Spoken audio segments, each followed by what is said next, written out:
السلام عليكم ورحمة الله وبركاته. أسعد الله أوقاتك كل خير. أهلا وسهلا فيك في برنامجك أنا وأنتي، معي أنا خديجة برهان. اليوم بإذن الله تعالى راح أكلمك عن موضوع نحن النساء نمارسه بشكل تلقائي وبشكل عفوي، يعني بدون ما نتكلف حتى في هذا الأمر. موضوعنا اليوم بإذن الله راح يكون عن الفضفضة. أكيد أنا وأنتي نعرف إيش معنى الفضفضة، لأنه ما بيمر يوم إلا ونحن نمارس هذا الفعل أو هذا السلوك. فيا ترى ليش الواحد يحب يفضفض، أو ليش نحن النساء نحب الفضفضة ونحب نكلم بعض في أمور كثيرة جدا يعني؟ وهل بالفعل نحن محتاجين أن نحن نفضفض ونتكلم، ولا يمكن أن نحن نقدر نعيش الحياة بدون ما نفضفض وبدون ما نتكلم مع أحد؟ وهل لازم إنه نحن نفضفض، ولا هو رفاهية فقط جاية من فكرة إنه النساء يحبوا الكلام؟ هل هو ضرورة يعني نفسية ملحة؟ هل له فائدة بالنسبة للمرأة ممارسة الفضفضة، ولا ما له فائدة، هو فقط مجرد كلام تقوله؟ يعني حتى نحن النساء ما نعرف ليش نفضفض وكيف نفضفض ومع مين نفضفض، وهل هو مهم ولا مو مهم. وبعضنا يقول لا، مو لازم يعني الفضفضة هذه والكلام يطلع برا، ولا أسرارنا تطلع برا، ولا أكلم فلانة ولا أحدث علانة بأي شيء، ما هو لازم يعني. فهو منقسمين فيه الرأي، النساء قبل الرجال، بس النساء نفسهم هم منقسمين في هذا المجال. والسبب أنه النساء مختلفين الرأي في هذه المسألة هو حسب الثقافة والتربية اللي تلقوها. بعض النساء يأتوا من ثقافة ومن بيئة تربوية أنه لا تتكلم مع أحد، ولا تطلع أسرارك برا، ولا حد يعرف، ولا حد، ويعني قيود كثيرة جدا في مسألة الكلام مع الآخر.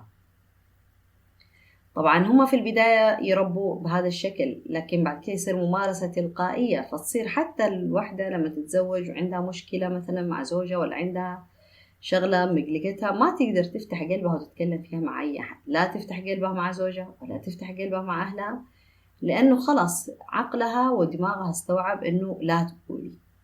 وطبعا هم لما قالوا لا تقولي، هم ربطوها أنه لا تخلي نفسك يعني نكتة عند الناس، أو لا تعطي فرصة للناس تتكلم عليكي أو تشمت فيكي أو تحسدك أو.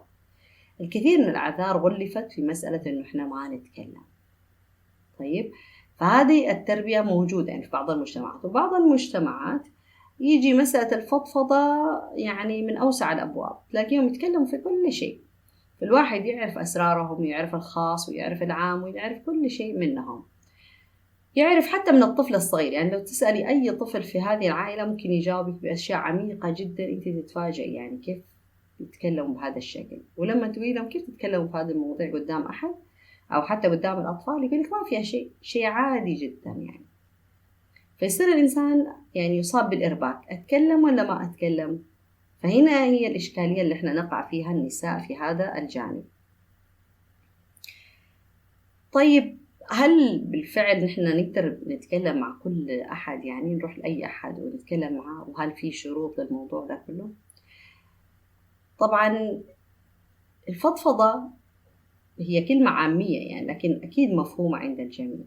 الفضفضة سلوك طبيعي جدا تمارسه المرأة في الحياة، وسلوك فطري، يعني المرأة تحب تتكلم، لأنه خلينا نشبه أنه المرأة ترى الحياة من خلال ما تتحدث به أو من خلال أذنها. المرأة تشوف الحياة كلها من أذنها مو من عينها، يعني حسب ما تسمع تشوف وتفسر الأشياء. لذلك هي بالنسبة لها الفضفضة شيء مهم جدا. والمرأة في الغالب لما تفضفض وتتكلم، المفروض أن هي تفضفض تتكلم تبحث عن حل، لكن مع تعقد الحياة وصعوبة الحياة وتغير شكل الحياة أصبح موضوع الفضفضة شوية يعني فضفاض، يعني غير مفهوم كيف يحدث. فهنا أول شيء لازم نأكد أنه مسألة الفضفضة بالنسبة للمرأة بشكل طبيعي جدا هو شيء مهم، هو أمر صحي جدا لما تمارسه. ولما تتكلم اليوم وتفتح قلبها وتقول اللي فيه، سواء مشاكل سواء صعوبات سواء فضفضة لمشاركة الأفراح والأخبار السارة، هذا أمر صحي جدا. لأنه من خلال الفضفضة النساء يتعلموا المشاركة، مشاركة تجاربهم، مشاركة آلامهم، مشاركة خبراتهم، مشاركة الحلول أو مشاركة الأفكار.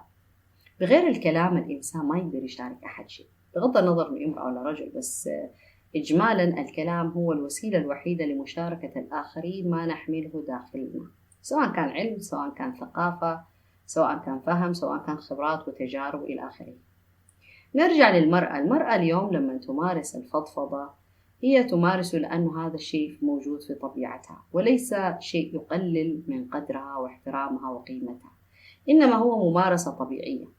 والمرأة عادة لما تفضفض هي إما إنها تبحث عن حل، وإما إنها هي ما تبحث عن حل.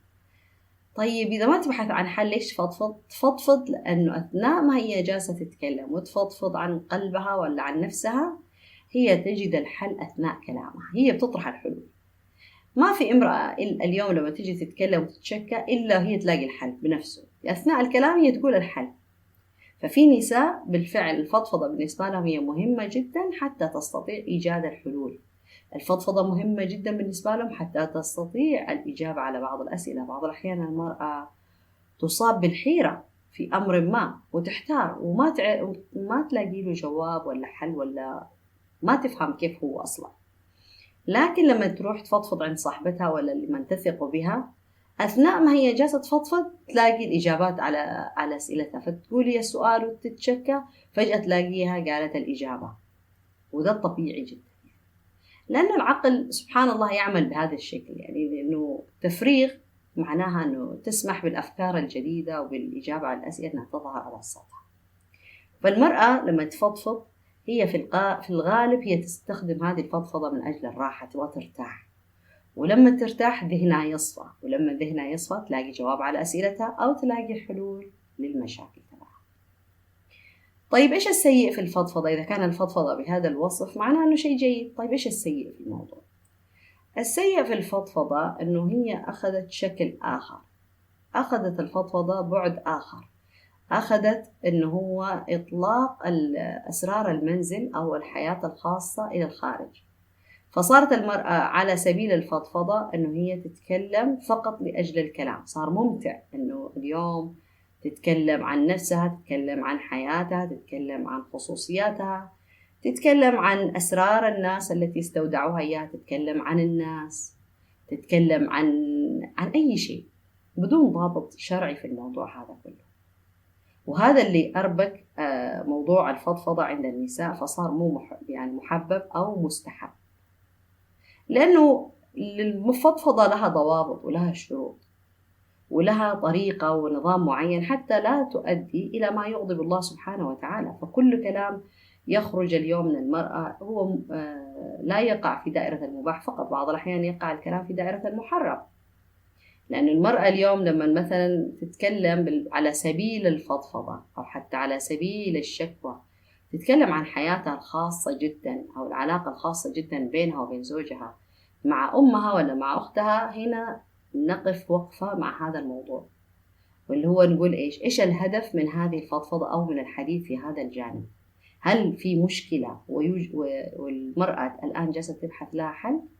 إذا قلنا إنه بالفعل في مشكلة وإحنا جالسين ندور لها على حل، فالإسلام جاء نبهنا لهذا الموضوع، إن إحنا نتكلم بالمعاريض، نتكلم بدون التصريح، بدون الدخول في عمق المواضيع هذه، إنما نطرح المشكلة مجردة ثم نسمع الحلول الممكن تطبيقها ويتقفل الموضوع. يعني الكلام يكون على قد الشيء أو على قد الحاجة. لكن لما يكون الكلام عن المفتوح، يعني في كل شيء، يتكلم في صفات هذا الزوج، في الحياة الزوجية، فيما يحدث داخل البيت وفيما يحدث من مشاكل وتصادمات وإلى آخره، هنا نحن دخلنا في حيز معين اللي هو حيز مؤذي جدا لإخراج الخصوصيات إلى السطح.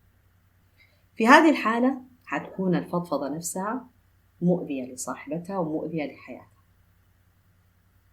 وربما يكون بعض الفضفضة هو إفشاء أسرار الآخرين. تيجي واحدة مثلا ما تقدر تتحمل أحد يقول لها السر، فتحتاج أنها تفضفض لأحد آخر تقول له هذا السر، فالسر جلس يتنقل من هذا المجلس لهذا المجلس لهذا المجلس بسبب الفضفضة. وهنا ما تصير فضفضة، هنا تصير فضيحة يعني،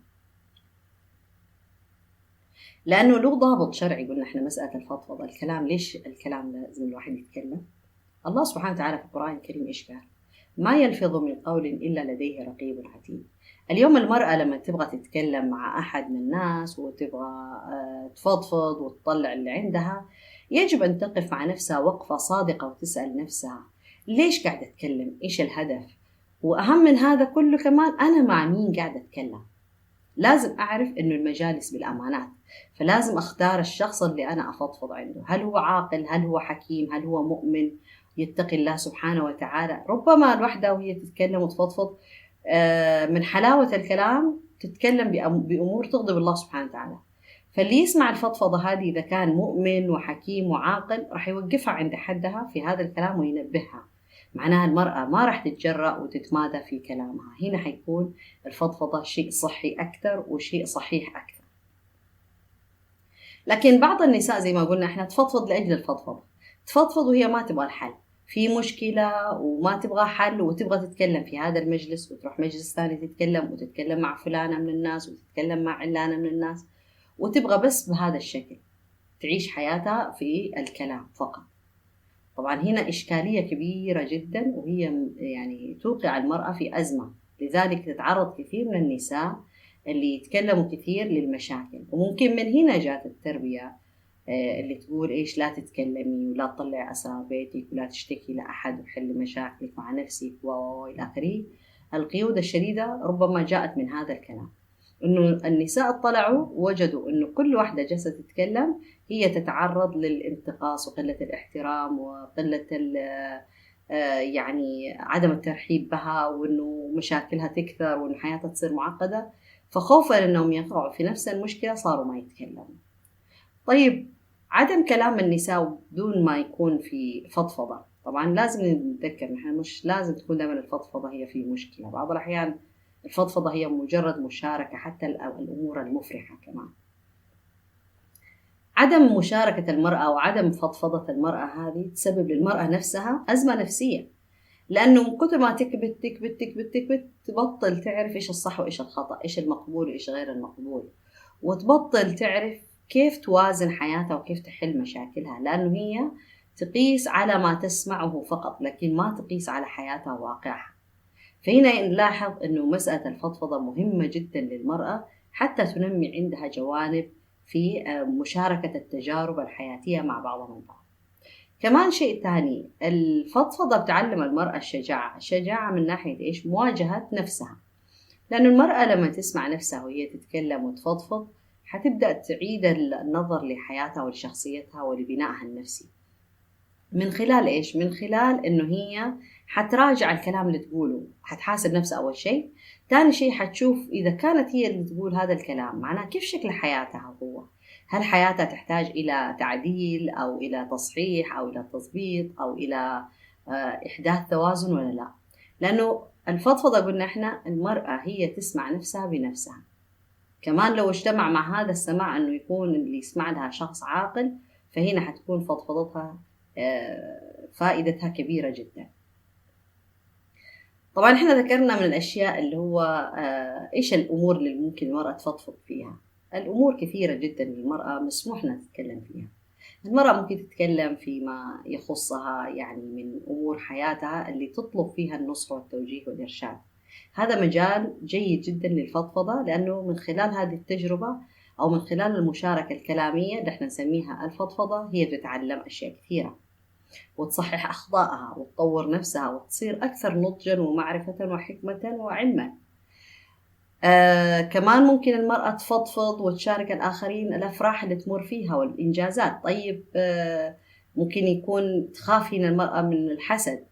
هنا الحسد يجي متى؟ يجي إذا كنت أنا حتكلم في كل شيء مع كل أحد، لكن أنا لما أجي أشارك 1 2 3 أشخاص بس في حياتي في هذه الأمور التي تفرحني، وأعرف تماما أن هم يسرهم الأشياء اللي تسرني وتفرحني، ونجاحي هذا مصدر سعادة لهم، أكيد حيكون في خير كثير جدا من هذه المشاركة. كمان بعض الأحيان الفضفضة مفيدة. ليش؟ لأن الفضفضة تساعد المرأة في إيجاد علاقات اجتماعية صحيحة وسليمة. الناس اليوم إذا ما يتشاركوا أي شيء ما يقدروا يكونوا أصدقاء ولا أصحاب، لأنه كلهم حيكونوا متوجسين خيفة من بعضهم البعض. لكن لما يكونوا يتشاركوا التجارب الحياتية فهم يقدروا ينسجموا مع بعضهم البعض، فيدركوا إنه مشكلتك اليوم ليست مشكلتك أنت لحالك، إنه في فلانة كمان نفس المشكلة، وفي علانة عندها نفس المشكلة، وفلانة عندها نفس المشكلة.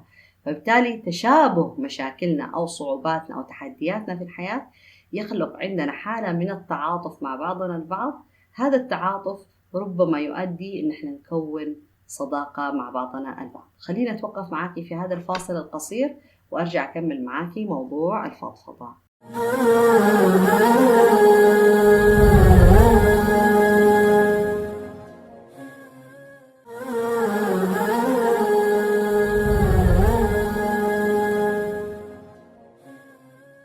طيب رجعنا بعد الفاصل نكمل موضوع الفضفضة الحديث الممتع للنساء. قلنا احنا من خلال الفضفضة النساء يتشاركوا مع بعضهم البعض. طيب كمان من الفوائد للفضفضة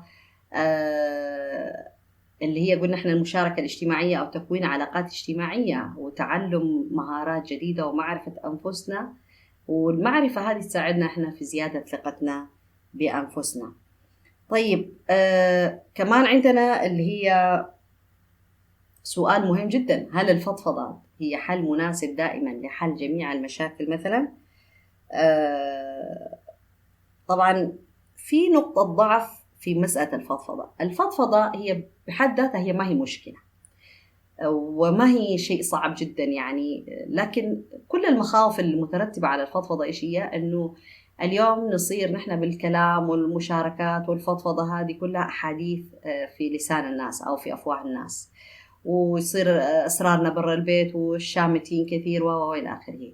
لكن طبعا احنا ذكرنا أنه الفضفضة شيء صحي أكثر من أنه هو مضر، لكن طريقة استخدام المرأة لهذه المهارة الاجتماعية أو هذه المهارة السلوكية الموجودة عندها سوء استخدامها هي اللي خلتها عليها يعني فيها كلام.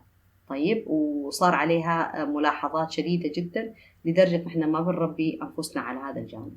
طبعا من فوائد الفضفضة اليوم لو الأم لما تفتح قلبها وتفضفض مع أولادها وتتكلم تعبر لهم عن حبها لهم وعن مسائل القلق تجاههم والأشياء اللي تقلقها هي تجاههم، وتظهر هذا الشيء بشكل حقيقي جدا بدون ما تلبس قناع الأم وإنه هي المفروض هيبتها ما تنكسر وإنه إنه إنه إنه هي بتعلم أولادها تلقائيا إنهم يفتحوا قلبهم ويتكلموا معها. لأنه لما يشوفوا الأم تمارس هذا الشيء بشكل صحي وبشكل جيد وبشكل صحيح راح يمارسوه هم كمان معاها، فبالتالي حيفتحوا قلبهم ويتكلموا. حيتكلموا عن إيش؟ أو الأولاد حيتكلموا عن مخاوفهم، حيتكلموا عن ملاحظاتهم، حيتكلموا عن أحلامهم، حيتكلموا عن أحزانهم، حيتكلموا عن التحديات اللي تواجههم في الحياة دون الخوف من إن اليوم أنت حتحكمي عليهم. بالعكس هم حيتكلموا يتشاركوا معاكي هذه الأشياء ويخلوكوا في الصورة. وبالإضافة إلى ذلك إنه هذه العلاقة راح تكون علاقة قوية جدا، لأنه إذا كنا اليوم أنا وأولادي نفضفض لبعض معناها راح تتحول علاقتنا إلى علاقة صداقة، علاقة ارتياح، علاقة ثقة. وهذه علاقة الثقة هي اللي راح تعينني أنا بإذن الله تعالى في تربية أولادي التربية الصحيحة في هذا الجانب. فنرجع نقول من أهم مسائل الفضفضة لما تمارس بشكل صحيح إن إحنا بنعلم أولادنا كيف يكونوا متوازنين في الحياة. بعض الأحيان يقال إنه الفضفضة هي علامة على الضعف.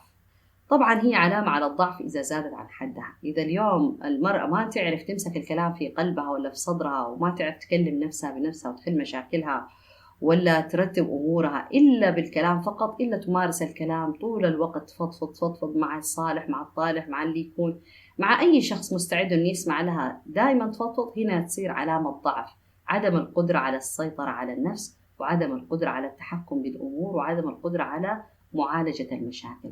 فتصير إذن عملية المرأة في هذه الفضفضة هي عبارة عن عدم البحث عن الحلول فقط. فهنا هي تيجي مشكلة الفضفضة.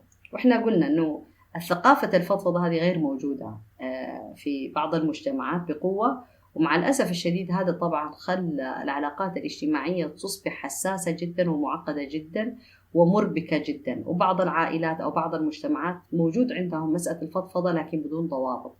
لكن في الإسلام هنا إحنا دائما موجود هذا السلوك، موجود مسألة الفضفضة موجودة لكن بضوابطها الشرعية، بأنه الكلام ما يخرج عن الحد المطلوب منه، وأن الإنسان أساسا لما يبدأ يتكلم ولا المرأة لما تبدأ تتكلم لازم تسأل نفسها إيش الهدف من هذا الكلام؟ هذه الفضفضة ما الذي أرجو من خلالها؟ إيش أبغى منها؟ أو إيش الهدف من هذه الفضفضة؟ هل أنا أبغى أبحث عن حل؟ هل أنا أبغى أشوف الصورة صحيحة؟ هل أنا محتاجة نصائح وإرشادات وتوجيه من أشخاص أثق فيهم في كلامهم؟